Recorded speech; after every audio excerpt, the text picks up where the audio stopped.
All right, thank you for staying with the Monday Report. Honorable Moses Kuria is back with me. He's the former Cabinet Secretary for Public Service, and thanks for being patient. And Waziri, before you left, we were talking about why you were left out. And I see here Kiberenge says that the Cabinet was dissolved because of incompetence. It means those like Moses Kuria who were not reappointed were the most incompetent. I have nothing to say to that. Do you agree? Do you disagree? No, I don't want to respond to that. Okay. I consider it to be an insult.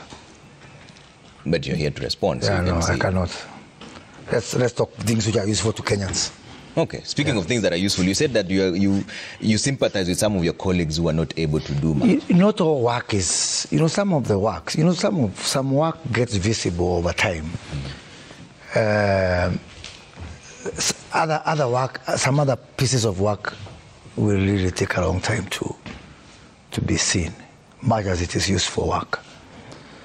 Not in the short term, not in the medium term. So let's see. I think I do believe that the president has put together a great team, and there's many reasons that team will not perform. It doesn't have to be about the prayers all the time. What else can it be about? Well, it can be about the terrain or the weather. But I think the jury is still out. We hear the stories about bureaucracy in government and how difficult it is to do things. Terrible. It's terrible. The bureaucracy in government is terrible. Trevor, sometimes you really want to do the right things. Sometimes you wonder, do those people even care?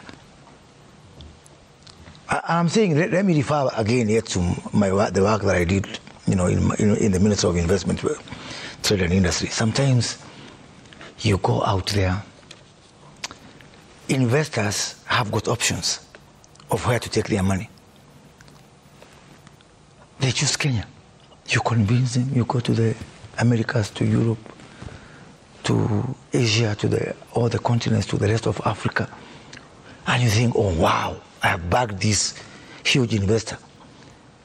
Then you come back home and you try to work through the system that's supposed to make that happen.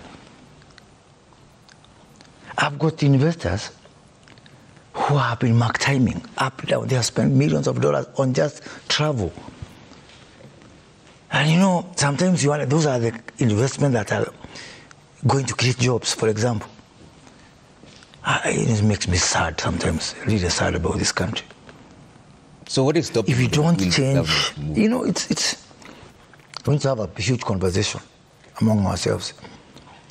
It's like some people in government who are trained on how to say no. And the default answer is no. Can we do this? No. Can we try that? No. Sometimes you wonder, is it because they don't love the country or something like that? I really do hope that the new set of cabinet is going to find an environment where people really want to do the right things. The perception created, Honorable Kuria, is that as the CS, you sit at the apex. In fact, you only report to the president. It's a huge system. So who are those people who can stop you from doing the work? It's a huge bureaucracy. It will take time. It will take time. And I really, especially on public servants. I remember in my last job, I was also in charge of public service. It's a huge, huge problem. And I think that people who are fortunate, because I call it an honor, a privilege, to work for the public, they really need to have some introspection. Because on one hand, our problems are urgent. The issues, for example, the issues raised by Gen Zs, the jobs issues, having some functional economy. They are urgent, they can't wait. The solutions, once we now create all the bureaucracy around the solutions, it is a sharp contrast to the urgency of our situation. But, we can only remain hopeful that something will give way, and all of us, all the 1 million people who are privileged to work for the public in this country, will have some sense of urgency in terms of doing these things. So, as a CS, who stops you from doing your work? You know, you depend on the whole bureaucracy. Yeah? You depend on the whole bureaucracy. I am telling you. You depend on, right away, from clerks all the way to accounting officers. Sometimes you're sabotaged by the same accounting officers. Just from there, you know. Directors, you know, all the people down there.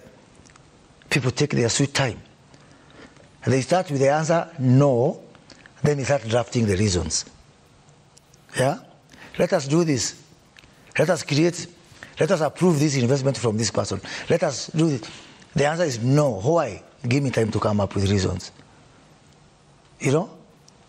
I am really appealing to public servants, to the bureaucracy. Yeah? If you don't change the way you are doing things, even this cabinet will not succeed. If you don't all agree that our problems are urgent, yeah, that it is now. You can say, okay, let's postpone this to next week, to next month, to the next cabinet meeting, to the next retreat, to the next workshop in Mombasa. It's okay, you can postpone. What about jobs? What about all the solutions that we need now? What about our health? What about education? And you know, Trevor, we have this situation whereby, and I've said it before on this show, I think I was with Jeff, you know, we are really totaling towards, at best, a welfare economy, at worst, a communist country. I really sympathize with my college mate, John Barry. Yeah. Before he opens his balance sheet, the first item, which is not discretional, can we stop sending our children to school? Nothing. 650 billion through the window. I didn't even mention about 1.1 trillion that you have to pay debts. I didn't mention the 1 trillion that you have to pay salaries. After paying the debts, after paying the salaries, after another 100 billion that goes to the pension, yeah, which again is not discretionary, 650 billion goes to education. Free primary, free secondary, and now the new university funding model. Then from there, social protection, for example. No, let's not even go to social protection. Counties are waiting. Another 400 billion, which you can't do nothing. You can't do nothing about 400 billion. That goes again to the counties, yeah? Without records, you have zero discretion. Okay. Now add free fertilizer, universal health care, social protections, things which are certain, you know, you can't do without. Yeah. So that it is within, you look at now, for example, you're talking about something called job creation, digital economy. Within that conundrum of things that you must do within our welfare state, you see, okay, how much are we using to fund job creation? How much are we using for industrialization? How much are we using for, for the digital economy, for the superhighway? This, virtually nothing left whatsoever. So that's our problems are urgent, but our solutions are not matched by the same urgency. This bureaucracy you talk about, is it because there's too much duplication of roles? For example, what is the role of a public service CS when there's a public service commission, head of public service, personnel department in each and every department? And that's just a tip of the iceberg. It's all over. It's littered all over. The Prime Cabinet Secretary did release a report about duplication in government. I think I would really encourage you. I think that report has been published publicly. Yeah, if only Kenyans could take time to read. The Prime Cabinet Secretary did a wonderful report about duplication and overlaps in government. Early this year, in my role as a performance and delivery docket, we did the roadshow. One of the things we're trying to find out is duplication of roles in government. It was quite shocking. You find a lot of things. And again, you talk about a very good example, Public Service Ministry, Head of Public Service, and Public Service Commission.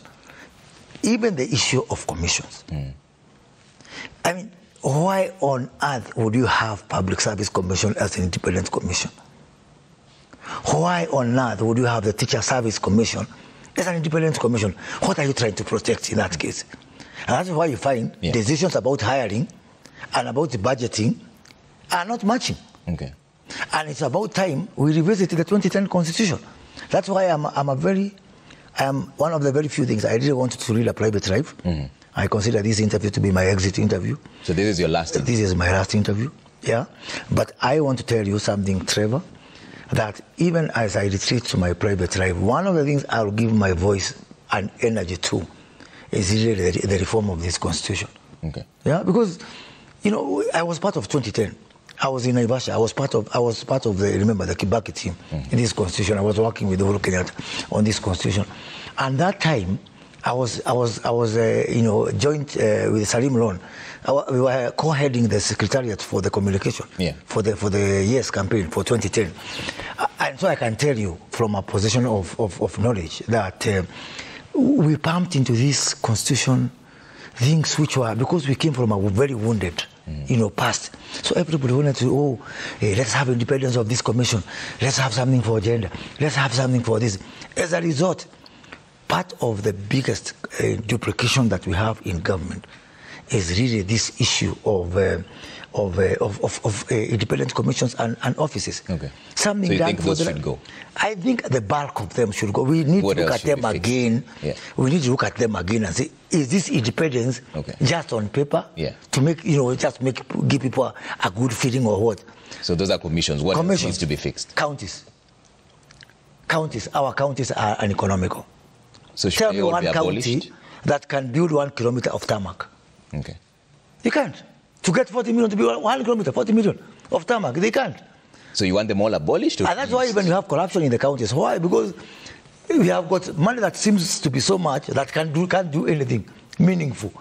So that becomes an encouragement, an inducement for corruption. So should they be reduced or abolished? I think we need to go to regions, as was envisaged in the Bomas draft. Yeah. So how many regions? Well, I personally think we can do with around 11 regions. I had a meeting last week with someone who I know shares the same position with me. 11. The Right Honorable Raila Odinga. We had a meeting last week to discuss this issue, just to exchange views, because we've come from far on this issue of constitution with him. And he thinks that we should go to 16. I think 11. I think that is a healthy debate we need to have. Ask yourself, is it okay to continue having this unviable, non-feasible, units where you have money that seems to be so much, and that is not, it can't be used for anything, that is meaningful. Okay. So that becomes an inducement for corruption, Okay. So I think counties. What next? I think counties. We need to look at the counties. We need to look at the commissions. Okay. Now, the most important point. Yeah. In Moi's time, with Jaramogi, we were calling it cooperation. Yeah? And then Raila Odinga, after the death of his father, took over with the cooperation, came to coalition government. Now, grand coalition government came Uhuru Kenyatta, handshake. Now we have broad-based. What we are doing, Trevor, we are just taking Panadol in place of a surgery. There's a story coming up. We can't. It so can't what do we be, need to amputate? It can't be like 28 years since Moi's cooperation with Jaramogi and with Raila Odinga. That there's no story coming up. Yeah. Are we so daft and so slow not to learn that there's something that's this handshake grand coalition? There's something is telling us that our system of government is not realistic to our situation as a country. So which system should we have? I think we need to have again an expanded executive. Okay. Yeah, I know people talk about reducing counties on one side, but on the top we need to expand that so that if that is the only way, it has shown 28 years. It can't be right. Moi was wrong. Okay. It can't be that Kibaki was wrong. It can't be that Uhuru Kenyatta was wrong. It can't be now that William Ruto is wrong. There's a story that's coming up that we are only doing patchwork, giving it baptism names, broad-based, handshake, mukatenusu. Yeah? There must be a story that's coming up that we can now, with some sobriety, like maybe, thanks to William Ruto and, his broad-based, maybe it has given us an opportunity now to institutionalize a working arrangement. I don't want to sit here and prescribe what is that working arrangement. What I want to do is to call out Kenyans to see that the 28 years experiment of what I would call tampered democracy, filtered democracy. Okay. You know, where we don't have laissez-faire kind of democracy. There's a story coming up there. Okay. They have tried it in France. They have got a constitution that is really not the pure form of, like a liberal democracy as we know it. In Lebanon, they even reserve seats for religions and sects. Okay. And I've got Christians, Muslim, Sunni, Shia, all that, sharing some position in a certain formula. So we should have a formula of sharing the top formula position. Of the top position that wide? Is cognizant of our situation and why. Yeah. How come every time we do this patchwork, broad-based, Gen Zs have died, people have died. We are paying a very heavy price, not by money but by blood. Yeah. During the Uhuru time, people died for us to go to handshake. During Kibaki's time, you know what happened? PEV. Do we want to wait for another shedding of blood for us to realize that something is, inherently wrong with our governance system? So I'm waiting to hear your proposal. So we need. I don't have a specific proposal, but we have got proposals galore. You've seen them, from bombers to the National Accord, the one that brought in the Grand Coalition government. That kind of one prime minister. We had, the ill-fated BBI. So we have got some reference points. Okay. I don't even have to sit here and prescribe which one. All right. But I think if you go back to bombers, we go back to Kirifi. Yeah. We go back to BBI. Yeah. We go back to National Accord. There's something you can get from there. There's something you can be able to craft in there that is uniquely Kenyan. Your colleagues are currently undergoing induction as we speak. What does it entail, and will it help in any way?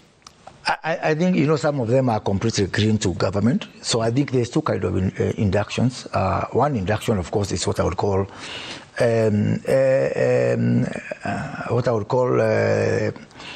how to behave as a cabinet secretary. And there's a whole range of things: security training, protocols and all that kind of thing, what's expected of you, decorum and that kind of thing. But does it address the challenges you've just said? No.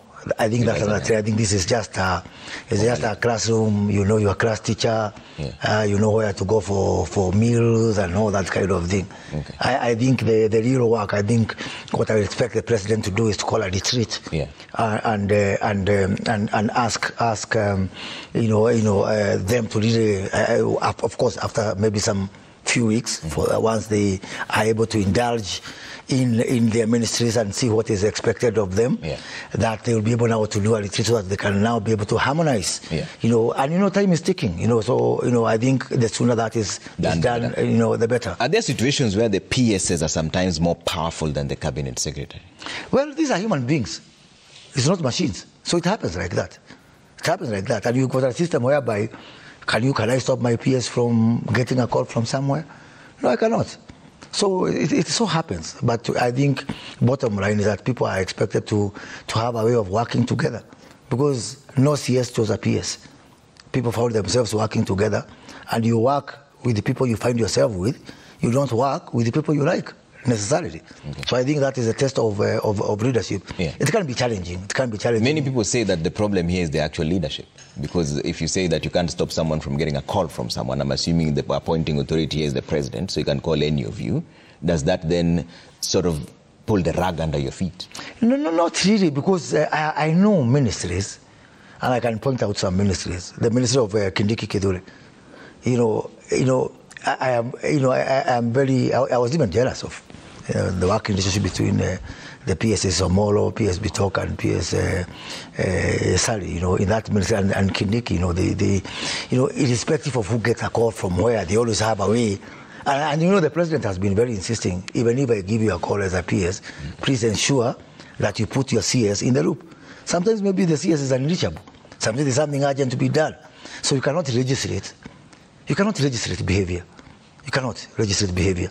It really, boils down upon people's, integrity and who they are and their work ethic to really, craft a formula for being able to work together. Okay. But let me say this, Trevor. If I look at the whole spectrum of the 22 ministries, the challenge that is there of performance right now is so huge that these CSs and PSs have got no time to squabble. We are already in halftime. Yeah, they are coming in for the second half. Yeah, time is ticking. You've seen the wake-up call. We go from the agencies, the urgency. There's a ticking time bomb of performance. And I always say something. You can only play PR up to some point. PR is like makeup on a sunny day. It's like a cheap makeup on a sunny day. At some point it will fall off. And because of where we are, if even the incoming team does not really focus on the substantive work, not spinning, not PR, the makeup will fall. And so that should actually guide the working relationship between the ministers and the PSs. Because they are tied together. They either sing together or they float together. Maybe in our first half, we had the luxury of time. That luxury of time is not there anymore. People now will be asking John Buddy about the debts. We have got this huge. I was pleased today when John Buddy talked about, repairing some or trying to reclaim some parts of the finance bill. I think that's great. Because going back to, now the finance bill that's now ruling this country is Uhuru Kenyatta's finance bill. Can you imagine? Our 23-24, which was our first finance bill, which are the wonderful things which I put in that finance bill. Personally, it pains me that this bill has been condemned, and now the 24, which we withdrew, it's not a picnic. Okay. It's not a picnic for people like John Buddy. Okay. It's certainly not going to be a picnic for people who are in those sectors. It's not a picnic for our people in agriculture who have to look at our value chains. It's not a picnic for the lady who has taken over at ICT, where really, our digital, ambitions were really just on the starting point. Yeah. There's a lot of, I was in charge of performance and delivery. I've just been going through my deck of what needs to be done by this team. 212 priorities. Okay. Across these ministries, 212 priorities. For us to do what we promised, to deliver to the people of this country. Okay. So it's urgent. Yeah. It's not easy. Maybe, I hope we get the political dividend of this broad-based. I hope now it's time to support each other when we make difficult decisions. Okay. Yeah? Because this patient is at the surgeon's table. Okay. Surgery must be conducted. In a divided society, it is not easy to take painful decisions. Okay. Let us not waste. Yeah. What would make me, even if I'm out of cabinet, very, very, very gratified and very satisfied, is to see that now, because now we've invited all parties on the table, that even those decisions, for example, civil service reform, when are you going to reduce the wage bill? Okay. Would you reduce the wage bill in normal circumstances where we have got all these divisions in the country? When are we going to cut expenditure? When you try to cut expenditure, people run to the opposition. Now that we are together, I hope we can be able to. Are we going to address this issue of job creation? Of whether we are going to turn our country into a dumping site for imports and just giving lip service to exports and manufacturing and all this kind of thing. All these things call for difficult decisions. Okay. And we've been through that. My prayer, my hope is that this broad-based government will give the environment required to take difficult decisions that must be taken. Okay. It's not a nice to have. All right. It's an imperative. Waziri, stay with me, and Waziri is gracious enough to stay with us. I'm going for a quick break. When we come back, we'll run through a few more stories and then have a conversation with him. I know there's a lot that you're sending through at Trevor Mbija at Citizen TV Kenya. Use the hashtag Monday Report. We're back in just a bit. Don't go too far.